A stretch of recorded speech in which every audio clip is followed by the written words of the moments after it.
This was a great ball. Shedeur Sanders has been doing this stuff all camp. What a throw right there in the bread basket. Isaiah Bond laying out, coming up with that grab. That is a hell of a throw and catch from Shedeur Sanders to Isaiah Bond. And Shedeur Sanders was good on the day once again, 13 of 21, one touch. That throw is exactly why this quarterback decision is getting so much attention. Sanders puts it where Isaiah Bond can attack the football, and the numbers from that practice only make the debate harder to dismiss. Welcome back to NFL Pulse, because the most important part of this story is not who starts one preseason game, it is what Cleveland appears to be testing with each quarterback. Down, no picks. Deshaun Watson, 12 of 17, no touchdowns, no picks. Okay, so Shedeur Sanders outplayed him again today. But this is the news that came out, courtesy of Yahoo Sports. Deshaun Watson will start the Browns' first preseason game on Saturday against the Bears. The team announced Cleveland plans to start Shedeur Sanders the following week against the Bills. So, now we have the actual setup. The source in this video says Sanders finished 13 of 21 with a touchdown and no interception, while Watson went 12 of 17 without a touchdown or a pick. Then comes the announcement. Watson gets Chicago, while Cleveland plans to start Sanders the following week against Buffalo. On the surface, that sounds simple. Give both quarterbacks a start, evaluate both, move forward. But that explanation becomes much more interesting when you look at how the repetitions are being distributed, what the coaches say they need from this offense, and which quarterback seems to be making progress in the exact areas the new system demands. And notice something else. Calling Sanders benched is probably stronger than what the information actually proves right now. According to the report discussed in this footage, Cleveland is giving Watson the first preseason start and Sanders the next one. That matters because there is a huge difference between losing a competition and being scheduled second in an evaluation process. The real question is whether this rotation is genuinely open or whether the order already tells us where Cleveland wants the depth chart to go. We will get to that later, because one detail from practice gives us a much better way to judge this than simply arguing over completion percentages. Spoke about this live from Browns training camp. But Todd Monken has not told us who is starting in Chicago. And as we record this, we don't know. I believe, this is my opinion, I believe it's going to be Deshaun Watson. It was a very heavy Shedeur Sanders day, Coach. It makes perfect sense. They go to Chicago. They have Deshaun. And Todd Monken made it very clear prior to practice. He said, listen, going to see both guys anyway. I'm going to see one this weekend, and we'll see one. Listen carefully to the language there. Before the official announcement being discussed, the expectation was already that Watson would handle Chicago and Sanders would get Buffalo, with Todd Monken apparently wanting to see both players in preseason action. That changes the frame completely. If the staff designed this as a two-game evaluation, then Saturday is not necessarily a verdict on Sanders. It may simply be the first half of the experiment, but the pressure on him still rises because quarterback competitions are rarely judged in perfectly equal environments. Different offensive linemen, different receivers, different defensive units, different game situations, all of that can distort the comparison. So Sanders cannot control whether his preseason start comes first or second. What he can control is whether the offense functions cleanly when he is responsible for it, and that is where this gets important. The coaching staff is not only grading spectacular throws. In a new offense, they are grading whether the quarterback can get everybody aligned, recognize the defense, change the play, handle motion, manage protection, use his feet correctly, and make the boring decision when the boring decision is the right one. Next weekend against the Bills. Well, you know, and for the Browns, it's not just about the quarterbacks. This offensive operation, you have an entirely new offensive line. You got new receivers. You got backs who are back from being injured. This offense as a whole has to come together. Now, obviously, it starts with the quarterbacks, and they were sharp today. But again, going into, I would not worry so much about what the quarterbacks, because they're both going to play over the next couple weeks. It's about this operation around the quarterbacks. Can they get it going as well? Yeah, and Todd Monken does want to see whichever quarterback it's going to be. That is a critical piece of context because Cleveland is not evaluating these quarterbacks inside a finished machine. The discussion points to a rebuilt offensive operation, different pieces up front, new receivers, backs returning, a new system, and a coaching staff trying to make the entire thing function together. That means one bad series cannot automatically be blamed on the quarterback, and one explosive completion cannot automatically prove he should start. You have to separate quarterback performance from the environment around him. Did the protection hold? Did the receiver run the right adjustment? Was the formation correct? Did the quarterback get the offense into the right play? That is the kind of film work that happens after the crowd has already moved on to the box score. It also gives Cleveland a perfectly reasonable argument for refusing to rush a decision. If both quarterbacks are going to play extensively over the next 2 weeks, then the staff can... For around a half. He wants to get them really a 2-minute drill as part of the work. As far as the starters go, he's thinking about a series, or basically however long the Chicago Bears keep their starters on the field. Okay, so that is the plan. They're going to fly out tomorrow on Thursday, because they're going to have a dinner, team dinner in Chicago. They're going to have a walkthrough on Friday, and then obviously Saturday afternoon they'll go. And there is the next layer. Monken reportedly wants the starting quarterback for each game to get substantial work, potentially enough to experience a 2-minute situation rather than just taking a ceremonial series and disappearing. That is good news for Sanders. A real evaluation requires enough possessions for the game to change shape. One drive tells you almost nothing. Maybe the defense busts a coverage, maybe a lineman gets beaten immediately, maybe a receiver drops a third down conversion. But give a quarterback... Think about it last couple of days, right? The operation, the pre-snap stuff going into the post-snap stuff, right? So this idea of what this offense is, it's calculus before the snap, it's addition after the snap. So these quarterbacks got to get themselves into good plays to get the playmakers the ball. Casey Concepcion, Denzel Boston, Isaiah Bond, even down when we get to seconds and thirds, Larvadan, Floria. These playmakers got to touch the ball in space, right? You want to see a good run game because they've been solid with that. How are they going to be with another, seeing another colored jersey? So you want to see the run game. And you want to see the team. This might be the most revealing football explanation in the entire source. The quarterbacks are being asked to solve problems before the snap and then distribute the ball efficiently after it. That is a completely different test from standing in 7-on-7 and firing pretty passes. The phrase used here is basically calculus before the snap and addition afterward. Translation: diagnose the look, organize the formation, account for the motion, identify where the defense is vulnerable, then stop trying to be a hero once the ball is snapped. Get the playmaker the football in space and let him work.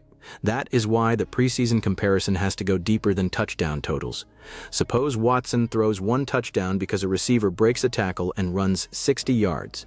Suppose Sanders produces 3 scoring drives without throwing 1 because the offense finishes them on the ground. Which quarterback played better? The answer depends on what happened before those scores. This is also why the receiver room matters so much. The source mentions Isaiah Bond and several other young targets because Cleveland apparently believes it has more speed and playmaking ability than it has had recently. If that is true, then the quarterback who processes fastest may have the biggest advantage. You do not need to manufacture offense when players are capable of creating it for you. You need to find them on time. If you enjoy quarterback battles where the film matters more than the loudest headline, subscribing to NFL Pulse is the easiest way to stay with this one, because Sanders' strongest argument may actually be something far less spectacular than that deep completion to Bond. Coach has got to be on the sideline. So, but operationally, looking at today's practice, Lance, I thought it was one of the cleaner operation practices that we have had. Not a lot of Todd Monken having to jump in the huddle or pre-snap to square things away, straighten guys out, set guys straight, cuss guys out. Didn't have a lot of that today, and I think that's very positive going in. That is the kind of practice report coaches love and fans barely notice. Fewer corrections, fewer formation problems, less intervention from the head coach, cleaner communication getting into and out of the huddle. Why does that matter for Sanders? Because young quarterbacks often lose competitions before the ball is even thrown. If the staff cannot trust you to consistently get the offense lined up, handle the personnel package, communicate the protection, and reach the snap with everybody knowing the assignment, your arm talent becomes secondary. A clean operational day therefore helps both quarterbacks, but for Sanders it is particularly valuable because every smooth practice removes one possible reason for coaches to keep him lower on the depth chart. The argument becomes less about whether he can handle the system and more about what he does inside it. And this is where outside discussion can become misleading. Fans see a complete... So the quarterbacks today, you have no pads on. So you're looking for different things besides the throws. And what you saw, for example, Shedeur Sanders really working on his footwork. You saw a check down today that was my favorite play. Not that it was a huge play, but he didn't retreat. He moved his feet from right to left and threw a great ball to Judkins. That's progress in this offense. And again, now they're going to get live bullets now on Saturday. And that's kind of the next step for this offense. And there it is, not the deep ball, not the touchdown, a check down. The analyst specifically... We're going to see what happens. They're going to go back and watch the film. Very, very good today in terms of operation, getting in and out of the huddle, quarterbacks not having a ton of issues with formations and personnel groups. Solid day on both sides of the ball. Yeah, and these receivers, day in and day out, they continue to make plays. You can see the elevation in that position group from years past, recent years past. We've bemoaned the lack of talent in the wide receiver room. That is another positive detail. The quarterbacks were reportedly getting through formations and personnel groups without many problems, while the receivers continued making plays. Put those two things together, and Cleveland might finally be reaching the stage where the evaluation becomes cleaner. Early in a new offense, chaos can hide quarterback performance. Somebody runs the wrong route, somebody misses a shift, somebody forgets where to line up, and suddenly the quarterback is being judged on a rep that never really had a chance. As those mistakes decline, the picture becomes sharper. Now you can actually ask who reads the defense better, who throws with better timing, who creates explosive plays without creating unnecessary risk, and who consistently moves the chains. The improved receiver talent mentioned in the clip also raises the stakes for both quarterbacks. More capable targets mean fewer excuses. If Bond or another receiver wins his matchup, the quarterback has to see it. If the defense overplays the explosive option, he has to take the underneath answer. If the offense gets into the red zone, ball placement becomes everything because the windows shrink. This is where Sanders can build a convincing case without trying to produce a viral moment on every snap. Stack correct decisions. Hit the available explosive play when it appears. Refuse the reckless one when it does not. That is the type of performance that travels from practice field praise to an actual depth chart discussion. Those guys. Well, it's going to be interesting. So Sed Tillman not playing today. I hope he plays on Saturday because this is a really important, 5 to 10 days for Sed Tillman. You think about those first 4 guys that I feel like they're locked in, and then you talk about Wallace, who's had a great camp, and how many receivers they're gonna keep, and then him and Malachi Corley, and then if you're out here at camp every day, I don't care what group it is, Luke Floria and Gage Larvian just make plays every day, right? So obviously it's going to be tough for them to make the team, practice squad, things like that. But that last receiver spot, they're fighting for it. I think Malachi Corley, Sed Tillman, those are the... And while everybody debates the quarterbacks, there is a second competition happening that can directly affect them. You want to talk about checking the boxes in a positive fashion. I thought the execution in the final, whether you want to call it end of half, 2 minute, however you want to phrase that, go ahead and get points on the long drives. I thought the execution toward the end of practice was absolutely fantastic by both Shedeur Sanders, his operation with the ones, and then Deshaun Watson today with the twos. Yeah, so we call it don't lose points, right? So Now we arrive at the practice sequence that may matter most in this entire debate. 2-minute football. The report says both quarterbacks executed extremely well late in practice, with Sanders working with the ones and Watson with the twos during that period. That is exactly the type of context that should make people slow. You don't have a lot of time on the clock. The situation was 24-22, you were down. So you just got to get in field goal position, and you got to make sure that you use your timeouts, right? So if you get on the ball, do you need to clock it as a quarterback? If you're a receiver, you got to get out of bounds. If you use that timeout, you got to make sure that your emergency or hurricane or mayday field goal is ready. They did all those today. Once again, making sure you don't lose points. The quarterbacks made big plays in those 2 minutes. It's the best of 2-minute That phrase, don't lose points, is the payoff to everything we have been building toward. The quarterbacks were put into a 24-22 situation where the offense did not necessarily need a heroic touchdown. It needed field goal position, proper timeout usage, awareness of whether to clock the football, receivers understanding the sideline, and the emergency field goal unit ready if the clock became critical. According to the analysts, both quarterbacks handled it well, and they called it the best 2-minute operation of camp. That tells us much more about Cleveland's quarterback evaluation than the idea. Choose the younger player, and every mistake gets blamed on inexperience. Choose the veteran, and every successful rep from the younger quarterback becomes ammunition for people demanding a change.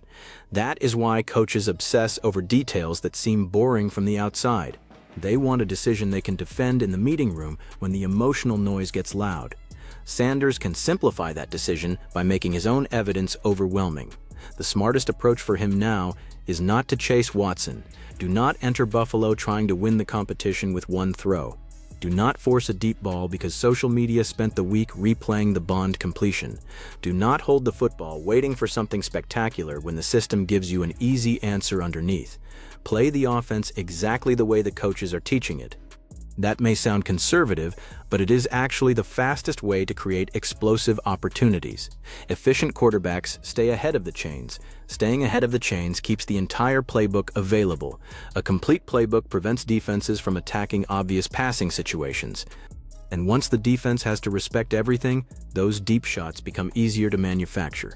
So the hidden irony is that Sanders' best chance to produce more highlights may be to stop hunting them. There is another reason Buffalo matters. The second preseason start gives him information Watson did not have before Chicago, actual game tape of Cleveland's new offense against an opponent. Sanders and the coaching staff can study which concepts translated, where communication broke down, how quickly the operation moved, and what another defense tried to attack. That does not guarantee an easier assignment, but it does mean his start comes with enough. Offensive linemen know who gets them into the right protection. Receivers know who sees them breaking open. Coaches know who requires constant correction. Defenders watching practice know which quarterback stresses them. Once enough reps accumulate, the building develops its own answer before the public ever hears one. So no, I would not treat one preseason starting announcement as